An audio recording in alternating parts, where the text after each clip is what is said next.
Hello बच्चों। तो आज की क्लास में हम लोग पढ़ने वाले हैं हिंदी काव्य खंड का पहला अध्याय, जिसका नाम है पद। ये पहला अध्याय है बच्चों, और ये किसके द्वारा लिखा गया है? सूरदास, है ना, सूरदास के द्वारा लिखा गया है। तो आज की क्लास में हम लोग इसके महत्वपूर्ण पद्यांश पर आधारित प्रश्नों को देखेंगे। मतलब जो इनके द्वारा पद लिखे गए हैं, उनमें कैसे उनसे संबंधित आपकी परीक्षा में प्रश्न बनते हैं, कैसे आपको संदर्भ लिखना होता है, व्याख्या करनी होती है, और भी जो उनसे संबंधित प्रश्न बनते हैं वो कैसे करते हैं आप। तो चलिए आज की क्लास को स्टार्ट करते हैं बच्चों, और ये है हमारा अगला पद्यांश। आप सभी जानते हैं कि अभी पिछले ही क्लास में हम लोगों ने सूरदास जी का जीवन परिचय और भी जो महत्वपूर्ण पद्यांश थे उनको हम लोग कर चुके हैं। आज की क्लास में बचे हुए और जो इंपॉर्टेंट है और लगातार आपकी परीक्षा में पूछे गए हैं, उन पद्यांशों को आज की क्लास में हम लोग देखने वाले हैं। तो ये है हमारा इस क्लास का पहला पद्यांश, जो कि है, आप देख रहे हैं, उधो मोहि ब्रज बिसरत नाही, वृंदावन गोकुल वन उपवन, है ना, सघन कुंज की छाही, ऐसे करके पूरा ये यहाँ तक है जद तात, है ना, ये पूरा पद्यांश है यहाँ पर। और बच्चों एक चीज ध्यान में रखिएगा कि यहाँ पर रेखांकित अंश नहीं दिया हुआ है। आपकी परीक्षा में जब भी ये पद्यांश पूछे जाएंगे तो उनमें 2-3 लाइनें रेखांकित करके दी हुई होंगी और आपको बस उसी रेखांकित अंश की व्याख्या करनी होगी, है ना। तो आज की क्लास में आपको पूरी व्याख्या बताई जाएगी। सबसे पहले हम लोग इसका अर्थ जान लेते हैं, और अर्थ जानने से पहले इसके जो यहाँ पर शब्द आए हैं, पहले शब्दों का अर्थ जान लेते हैं, फिर पूरे पद्यांश का अर्थ जानेंगे, मतलब इसकी व्याख्या कैसे लिखेंगे उसको समझेंगे।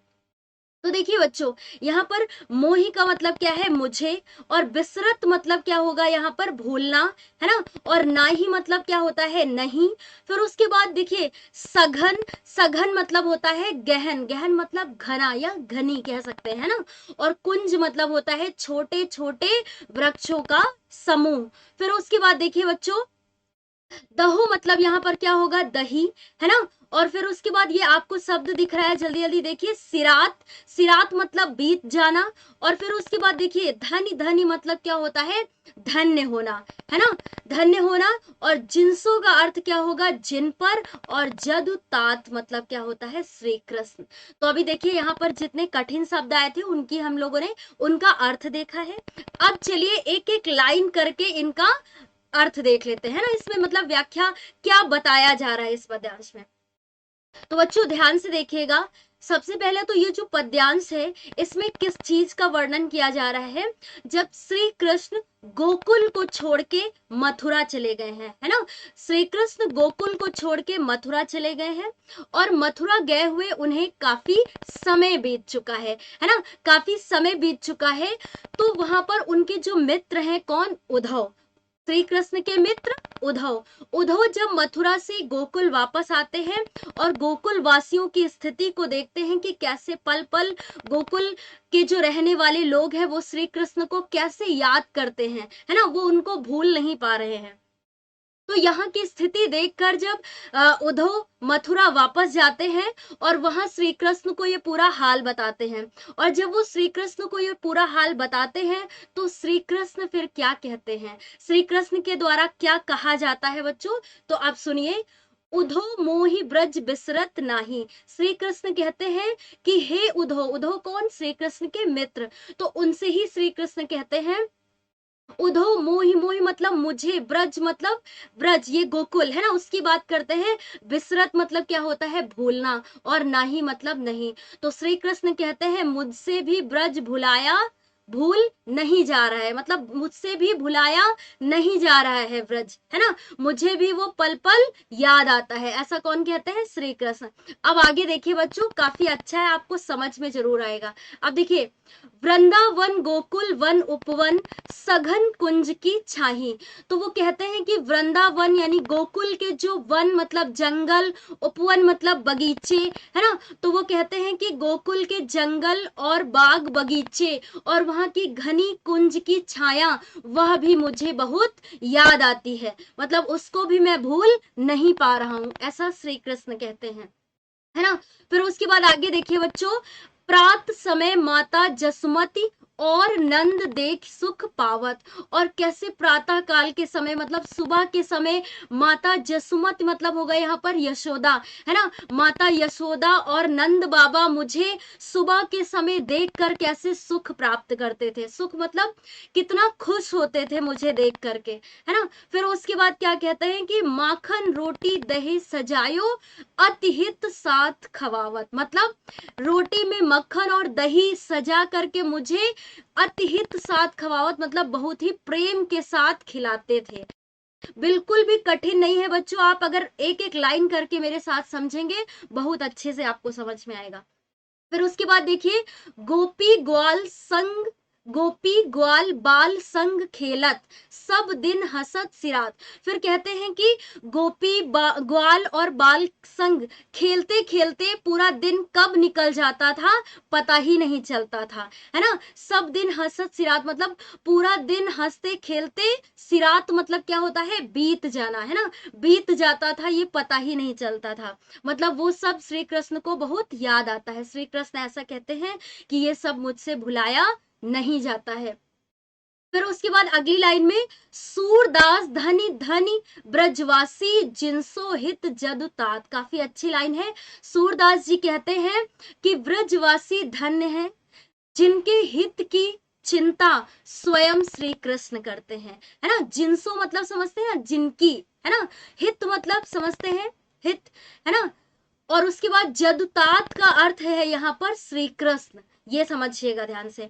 तो लास्ट लाइन में सूरदास जी कहते हैं कि व्रजवासी यानी गोकुल में रहने वाले लोग धन्य हैं जिनके हित की चिंता स्वयं श्री कृष्ण करते हैं। तो बच्चों ये पद्यांश आपको अच्छे से समझ में आया होगा, है ना।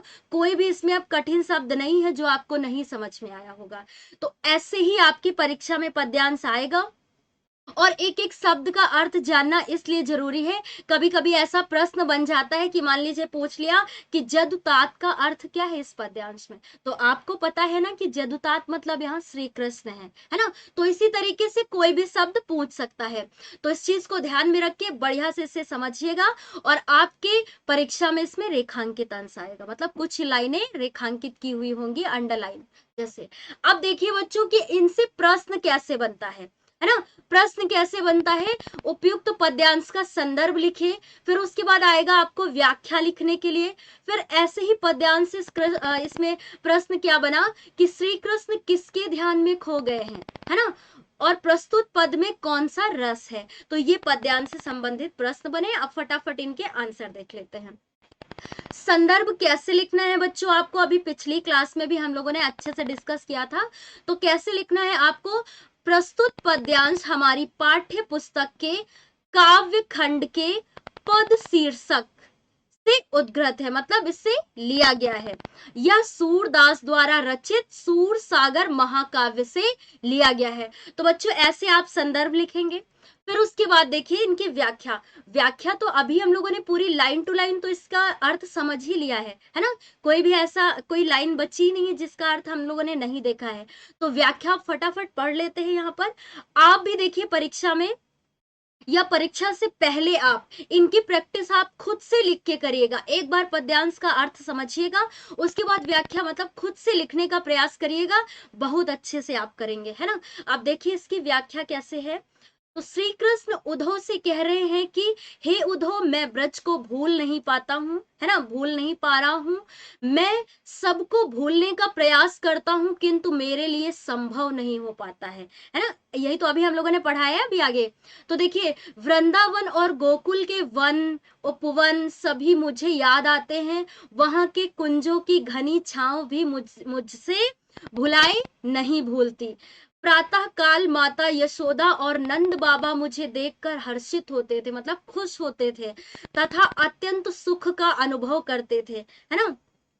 वह भी मुझे रह रहकर स्मरण हो आता है, मतलब वो भी मुझे कभी ना कभी याद आ जाता है, ठीक है, याद आ जाता है। माता यशोदा मुझे मक्खन रोटी और दही बड़े प्रेम से खिलाती थी। गोपियों और ग्वाल बालों के साथ में खेला करता था, सारा दिन हंसते खेलते हुए व्यतीत होता था। ये सब बातें बहुत याद आती हैं। कौन कहता है, श्री कृष्ण कहते हैं, है ना बच्चों। सूरदास जी कहते हैं कि वे ब्रजवासी धन्य हैं क्योंकि श्री कृष्ण स्वयं उनके हित की चिंता करते हैं। उन्हें श्री कृष्ण के अतिरिक्त ऐसा हितैषी और कौन मिल सकता है। तो व्याख्या में भी सेम वही है जो कि अभी हम लोगों ने लाइन टू लाइन उसका अर्थ समझा था, है ना बच्चों। तो अब आगे देखते हैं फटाफट। जो अगला क्वेश्चन है, श्री कृष्ण किसके ध्यान में खो गए हैं। तो श्री कृष्ण ब्रजवासियों के ध्यान में खो गए हैं।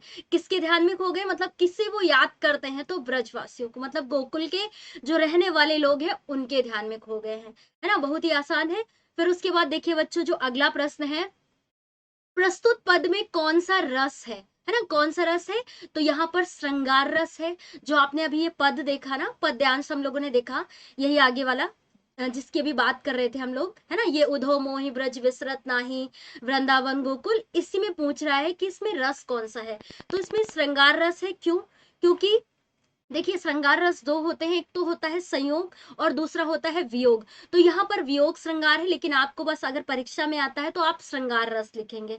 और यहाँ वियोग रस इसलिए है क्योंकि इसमें वियोग की बात हो रही है ना, बिछड़ने की बात हो रही है, कि मतलब श्री कृष्ण और ब्रजवासी, है ना, जो वहां के रहने वाले लोग हैं उनके बीच में वियोग का भाव है ना, मतलब उनमें बिछड़ना बताया जा रहा है, इसलिए यहाँ पर श्रृंगार रस है, वियोग श्रृंगार रस।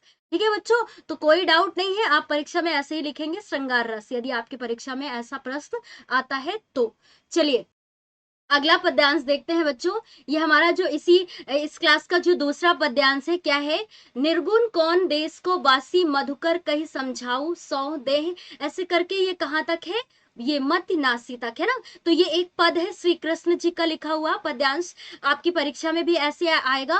और पहले भी हमने बात की कि आपकी परीक्षा में कुछ रेखांकित अंश आएगा, है ना, इस बात को ना भूलिएगा।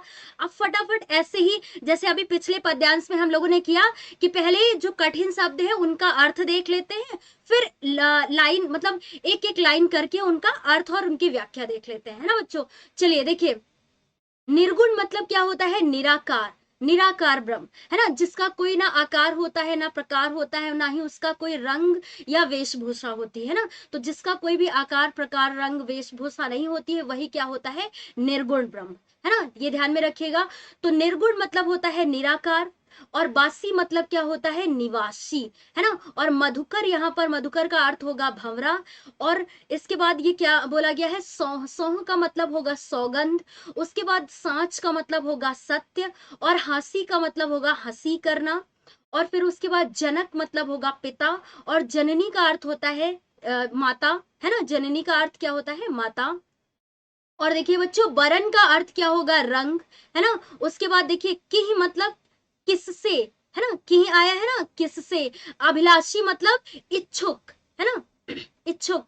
उसके बाद देखिए पावेगो, है ना, पावेगो का मतलब होगा यहाँ पर मतलब पाना, यहाँ पर नहीं लिखा हुआ है, कोई बात नहीं, पाना। अभी आगे इसका देखेंगे अर्थ तो और अच्छे से समझ में आएगा। पुनी का मतलब होता है बच्चों फल, यहाँ पर, ठीक है, पुनी। और गासी मतलब होता है छल कपट, है ना। उसके बाद आया है सबे मतलब सारा, सबे मतलब क्या होता है, सारा। और मति मतलब क्या होता है, विवेक मतलब बुद्धि। और नासी मतलब हो गया समाप्त होना, है ना। तो जितने कठिन शब्द आए थे बच्चों उनको देख लिया है। आज थोड़ा सा हमारा गला खराब है क्योंकि तबीयत थोड़ा सही नहीं थी, लेकिन फिर भी क्लास कर रहे हैं। अब देखिए बच्चों, यहाँ पर इसका अर्थ समझ लेते हैं, है ना। तो देखिए, निर्गुण कौन देश को बासी, ऐसा कहते हैं। तो पहले ये किस लिए कहा गया है पद्यांश, उसको समझते हैं। देखिए, जब श्री कृष्ण गोकुल को छोड़ के मथुरा चले गए हैं, तो वहां पर जाने के बाद जब उद्धव को ये बात पता चलती है कि श्री कृष्ण गोकुल छोड़ के मथुरा आ गए हैं, तो वो गोकुल से मथुरा से गोकुल वापस आते हैं और गोपियों से कहते हैं कि आप श्री कृष्ण की आराधना करना छोड़ दीजिए, मतलब आप श्री कृष्ण की आराधना करना छोड़ो और निर्गुण ब्रह्म की आराधना करना शुरू कर दो। ऐसा कौन कहता है, उद्धव कहते हैं। किससे, गोपियों से कहते हैं, है ना। तो जब उद्धव गोपियों से ऐसा कहते हैं तो गोपियां क्या कहती हैं, अब सुनिए, है ना। फिर गोपियां कहती हैं ये कि निर्गुण कौन देश को वासी। तो गोपियां उद्धव से कहती हैं कि हे उद्धव, निर्गुण कौन से देश के वासी मतलब निवासी हैं, है ना। निर्गुण कौन देश को वासी मतलब निर्गुण ब्रह्म जो है वो कौन से देश के रहने वाले हैं, है ना, उनका निवास स्थान क्या है, ऐसा कौन कहता है, गोपियां कहती हैं उद्धव से। और फिर कहती हैं कि मधुकर कही समझाई सौह दे बूझत साँच न हासी। गोपियां कहती हैं कि मुझे समझा कर बताइए, मैं आपको अपनी सौगंध देकर पूछ रही हूँ, या मतलब इसमें क्या लिखा हुआ है कि बूझत साँच न हासी, मतलब कोई हंसी या मजाक नहीं कर रही हूँ, ऐसा गोपियां कहती हैं। फिर आगे देखिए, गोपियां उद्धव से कहती हैं को है जनक मतलब इस निर्गुण ब्रह्म के जनक पिता कौन है, कौन है जननी मतलब इसकी माता कौन है, कौन नारी मतलब इसकी पत्नी कौन है, और को दासी मतलब और इसकी सेविका कौन है मतलब दासी कौन है ना, सेविका। तो ऐसे ये पूछती है कि इनके पिता कौन है, माता कौन है, इनकी पत्नी कौन है और इनकी दासी कौन है ना, सेविका। कैसे बरन मतलब क्या होता है, रंग, है ना, कैसे इनका रंग है, और वेश है कैसो, और इनकी वेशभूषा कैसी है, कि रस में अभिलाषी, और ये किस रस की इच्छा रखते हैं, है ना, किस रस की इच्छा रखते हैं। फिर अगली लाइन में कहते हैं पावेगो पुन कियो आपनो जो करेगो गासी मतलब गोपियां कहती हैं कि जैसा करोगे वैसा पाओगे यदि मुझसे छल और कपट करोगे, है ना। गासी मतलब क्या होता है, छल कपट करना।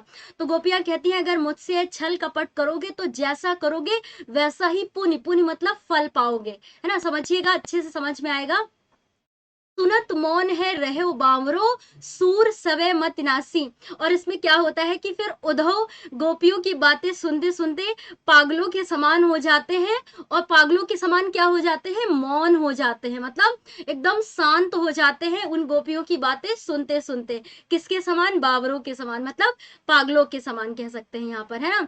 फिर सूर सवे मत नासी, और सूरदास जी कहते हैं कि इन गोपियों की बातें सुनकर उद्धव की मति मतलब उनकी जो बुद्धि और विवेक होता है वो क्या हो जाता है, नासी मतलब समाप्त हो जाता है। तो इस पद्यांश में यही जो है गोपियां उद्धव से पूछती हैं निर्गुण ब्रह्म के बारे में, कि उसकी वेशभूषा कैसी है, उसका पिता, और मतलब उसके बारे में ये सारी बात पूछती हैं। आपको ये अर्थ समझ में आया होगा अच्छे से। अब देखिए बच्चों, फटाफट इसका संदर्भ देख लेते हैं, फिर व्याख्या देख लेते हैं, और कैसे प्रश्न पूछे गए हैं इनको देख लेते हैं। तो प्रस्तुत पद्यांश हमारी पाठ्य पुस्तक के काव्य खंड के पद शीर्षक से उद्गत है, मतलब लिया गया है। यह सूरदास द्वारा रचित सूर सागर महाकाव्य से लिया गया है। ऐसे ही आप अपनी परीक्षा में लिखेंगे हाईलाइटेड करके, आपको अच्छा तरीका पता है करने का, और ये है इसका संदर्भ। ठीक है बच्चों, अब देखते हैं फटाफट इसकी व्याख्या। तो व्याख्या अभी हम लोगों ने लाइन टू लाइन करके उनका अर्थ देख ही लिया है, वही सेम व्याख्या में है, लेकिन फिर भी यहाँ पर पढ़ देते हैं। अब देखिए बच्चों, यहाँ पर ये इतनी बड़ी क्यों है, आप सभी को पता है, क्योंकि आपकी परीक्षा में इतना ये पूरी नहीं पूछी जाएगी। आपकी परीक्षा में सिर्फ 2 या 3 लाइन अंडरलाइन करके आएंगी, मतलब उनको रेखांकित अंश आएगा, आपको सिर्फ वही व्याख्या करनी होगी, है ना, उसी लाइन की व्याख्या करनी होगी। लेकिन यहाँ पर तो पूरे पद्यांश की व्याख्या है, इसीलिए इतना बड़ा है। ठीक है, अब देखिए, गोपियां भ्रमर की अनुयोक्ति से उद्धव को संबोधित करते हुए कहती हैं कि हे उद्धव, गोपियां पूछती हैं ना, हे उद्धव, निर्गुण ब्रह्म किस देश के निवासी हैं, हम तुमको शपथ दिलाकर सत्य पूछती हैं, मतलब हम आपसे अपनी शपथ देकर दिलाकर सत्य पूछ रहे हैं आपसे, कोई हंसी मजाक नहीं कर रहे हैं। तुम यह बताओ कि इस निर्गुण का पिता कौन है, इसकी माता कौन है, कौन पत्नी है और कौन उसकी दासी है, उसका रंग रूप कैसा है, उसकी वेशभूषा कैसी है ना, यही तो अभी हम लोगों ने पढ़ा भी पद्यांश में। उसे किस रस से अधिक लगाव है।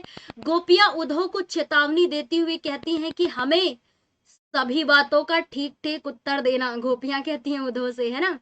यदि तुम हमारे साथ कपट करोगे तो उसका फल स्वयं ही भुगतोगे, मतलब वैसा ही फल पाओगे।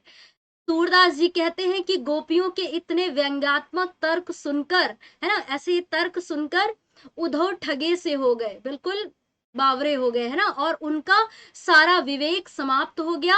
गोपियों ने अपने वाक्य चातुर मतलब वचनों के जो चतुराई से, है ना, ये कह सकते हैं, से ज्ञानी उद्धव को परास्त कर दिया। जबकि वो कितने ज्ञानी थे उद्धव, है ना, उनको क्या कर दिया, परास्त कर दिया। अर्थात उद्धव का सारा ज्ञान अनपढ़ गोपियों के सामने नष्ट हो गया। यही व्याख्या में करना है, ठीक है। और व्याख्या आपको जितनी पूछी जाएगी उतना करना है। अब फटाफट देखते हैं कि और प्रश्न क्या बनता है। पद्यांश में मधुकर शब्द किसके लिए प्रयुक्त है? तो पद्यांश में मधुकर शब्द उद्धव के लिए प्रयुक्त है। किसके लिए आया था? उद्धव के लिए। ऐसे आया था ना मधुकर। तो इस चीज का आप लोग ध्यान रखिएगा कि यदि पूछेगा कि पद्यांश में मधुकर शब्द किसके लिए प्रयोग हुआ है ना, किसके लिए प्रयोग हुआ है, तो वो उद्धव के लिए प्रयोग हुआ है, जो कि श्री कृष्ण के मित्र हैं। और यदि ऐसा क्वेश्चन पूछता है कि मधुकर शब्द का क्या अर्थ है ना, अर्थ क्या है, तो मधुकर शब्द का अर्थ तो आप जानते हैं कि भंवरा है। तो दो पद्यांश देखे बच्चों। अब हम लोग अगला पद्यांश देखते हैं, और आप सभी इसमें देख रहे होंगे कि वेरी इंपॉर्टेंट करके लिखा हुआ है। और देखिए लगातार कई वर्षों में पूछा गया है ना, 8 में, 2008 में, 13 में, 17 में, 19 में, 20 में। तो चलिए इसको देख लेते हैं हम लोग, है ना। थोड़ा खांसी आने की वजह से बच्चों बीच में डिस्टर्ब हो रहा है, तो इसे इग्नोर करिएगा, बस आप समझिएगा। देखिए, उधो मन न भय 10-20, ऐसे ये पद्यांश आपको दिख रहा है, ये यहाँ तक है, ये पूरा, है ना। जैसे अभी हम लोग बाकी पद्यांश में करते आए कि पहले शब्दों का अर्थ देखा, फिर लाइन टू लाइन, है ना, मतलब एक एक लाइन करके उनकी व्याख्या और अर्थ भी मतलब साथ में हम लोगों ने देखा। तो देखिए बच्चों, यहाँ पर भय का मतलब ये क्या है, होना, है ना। उसके बाद हुतो का अर्थ क्या है, हुआ करता था, हुतो ये दिख रहा है ना, हुआ करता था। फिर उसके बाद गयो मतलब चला गया, और अवराधे मतलब क्या है यहाँ पर, आराधना, है ना। और ईस मतलब क्या है यहाँ पर, ईश्वर, ईस दिख रहा है ना आपको, ईश्वर। फिर उसके बाद इंद्री मतलब होता है इंद्रियां, इंद्रियां आप जानते हैं ना हमारे शरीर की, जैसे ज्ञान इंद्रिया, आंख, है ना, आंख और कान, त्वचा, ये जीभ, ऐसे ये, ठीक है। तो यहाँ पर इंद्रियां, और फिर उसके बाद इंद्रिया के बाद, हाँ, शिथिल, शिथिल मतलब क्या होता है, कमजोर, निष्क्रिय, है ना। फिर उसके बाद केशव किसके लिए यूज हुआ है यहाँ पर, केशव बच्चों यहाँ पर श्री कृष्ण के लिए, है ना। और फिर उसके बाद ज्यो, ज्यो मतलब क्या होता है, जैसे। और देही मतलब क्या होता है, शरीर। और शीश मतलब क्या होता है, सिर, है ना। और आशा मतलब होता है आशा। और लगी मतलब होता है यहाँ पर लगी रहना। और श्वासा का अर्थ होगा सांस। और जीव ही देख रहे हैं आप, हाँ, जीव ही मतलब जीवन। और कोटि मतलब होता है करोड़, है ना, करोड़ों। और वर्ष, सॉरी, बरिश का अर्थ होता है वर्ष, मतलब साल। और देखिए बच्चों यहाँ पर जोग शब्द आया है, जोग मतलब होगा योग। तो जितने कठिन शब्द थे उनका अर्थ हम लोगों ने देखा, आपको ये लिखे हुए भी हैं, जब खुद से करिएगा तो आपको ये यहीं मिलेंगे, है ना। अब देखते हैं एक एक लाइन इनका अर्थ देख लेते हैं। तो ये देखिए बच्चों, ये जो पद्यांश है ये कब कहा गया है ना, किसके द्वारा कहा गया है, किसके लिए कहा गया है, तो पहले ये देख लेते हैं।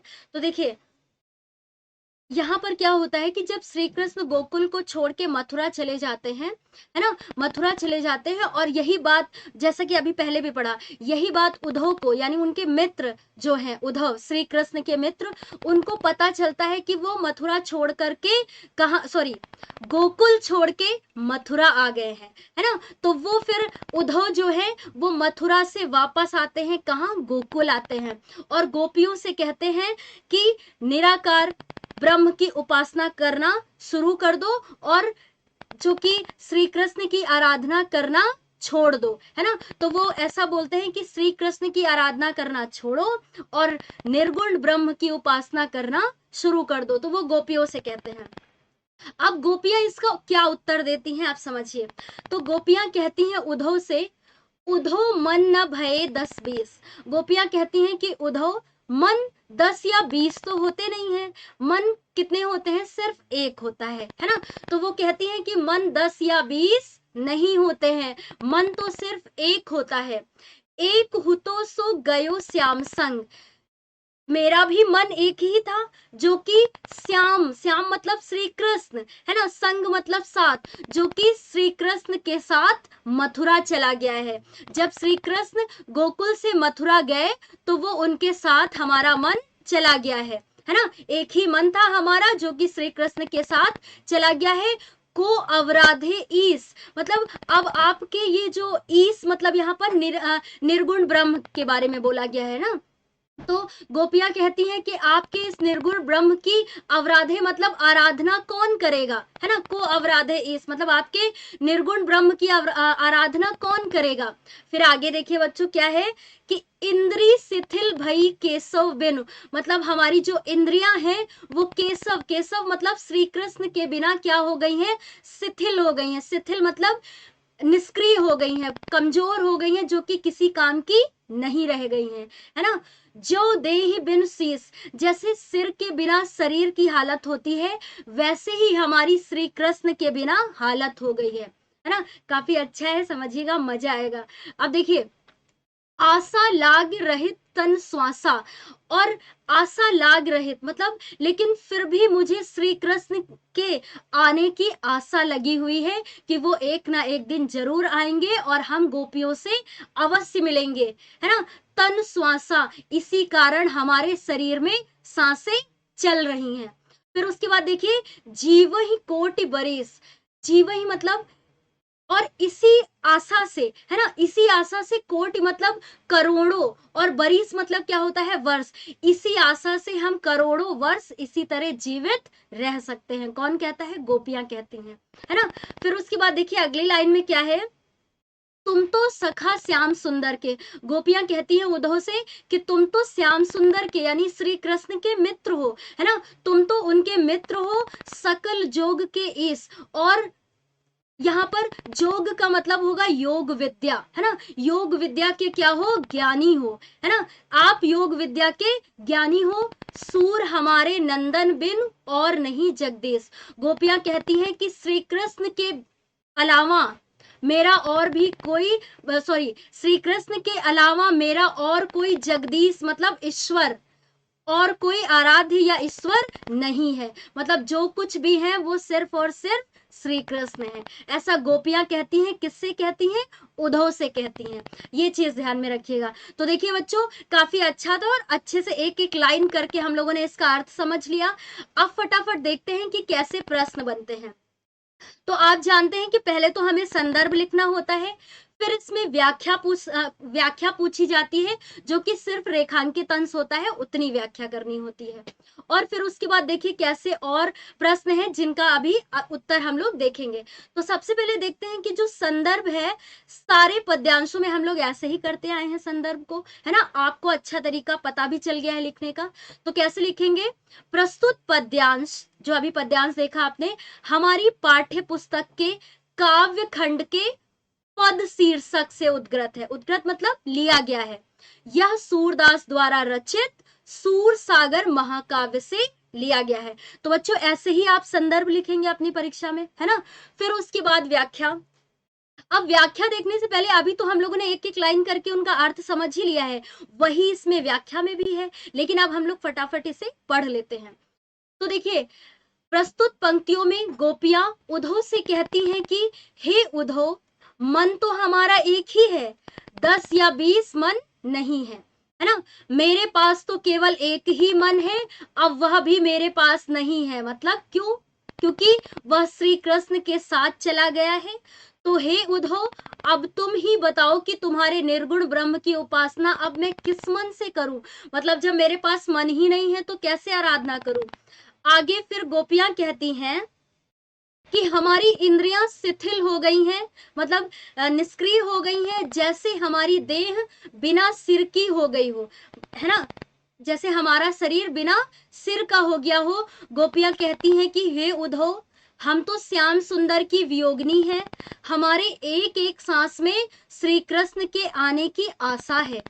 तो उस आशा में हम करोड़ों साल तक उनके आने का इंतजार कर सकते हैं। यही तो अभी हम लोगों ने पढ़ा ना एक एक लाइन में। अब देखिए, उद्धव तुम्हारा क्या, तुम, सॉरी, यहाँ क्या कहती हैं कि उद्धव तुम्हारा क्या, तुम सकल जोग के ईश हो, मतलब यहाँ पर सकल जोग के ईश का मतलब कि आप यहाँ पर योग शक्तियों के क्या है, ज्ञानी है ना, ज्ञानी हो। तुम तो योगियों में भी शिरोमणि हो। यहाँ व्यंग मारते हुए गोपियां कहती हैं, हमारे भगवान तो श्री कृष्ण है, हमारे और कोई भगवान नहीं है, मतलब श्री कृष्ण के अलावा हमारा और कोई भगवान नहीं है। ऐसा ही व्याख्या में करना है बच्चों। एक बार फिर से बता दें कि ये बड़ी व्याख्या इसलिए है क्योंकि यहाँ पर पूरे पद्यांश की व्याख्या बताई गई है। आपको परीक्षा में थोड़ा करना होगा, थोड़ा मतलब जितना रेखांकित अंश पूछा जाएगा उतना करना होगा सिर्फ। अब देखिए बच्चों, यहाँ पर अगला जो क्वेश्चन है, इंद्री शिथिल भई केसो बिनु जो देहि बिनु शीस, ऐसे आया था ना ये लाइन। और इसका मतलब हम लोगों ने समझा था कि इंद्रियां शिथिल भई केसो बिन, मतलब जब गोपियां कहती हैं कि हमारी इंद्रियां केशव श्री कृष्ण के बिना शिथिल हो गई हैं, जो जैसे सिर के बिना शरीर हो जाता है ना। तो इसमें पूछा है कि उपयुक्त पंक्ति में कौन सा अलंकार है।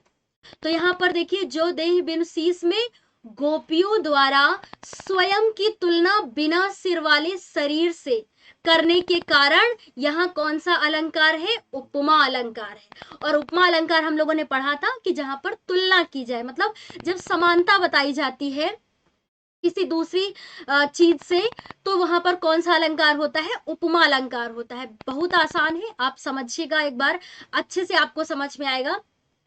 तो बच्चों, आज की क्लास में हम लोगों ने ये पहला अध्याय जो था काव्य खंड का पद, जो कि सूरदास जी के द्वारा लिखा गया है ना, इसके हम लोगों ने महत्वपूर्ण पद्यांशों की व्याख्या, संदर्भ और प्रश्नों को देखा। उससे संबंधित कैसे प्रश्न पूछे जाते हैं उनको देखा। और जितने भी थे ये मोस्ट इंपॉर्टेंट पद्यांश थे, लगातार आपकी परीक्षा में पूछे गए हैं। तो इन्हें अच्छे से पढ़िएगा, खुद से व्याख्या लिखने की कोशिश करिएगा, आपको बेहतर तरीका आपको और अच्छे से समझ में आएगा। ठीक है बच्चों, आज की क्लास में इतना ही था। आपको आज की क्लास कैसी लगी कमेंट बॉक्स में हमें लिख करके जरूर बताइएगा, और इस क्लास को लाइक और शेयर जरूर करिएगा, और चैनल को सब्सक्राइब करना ना भूलें। Thank you.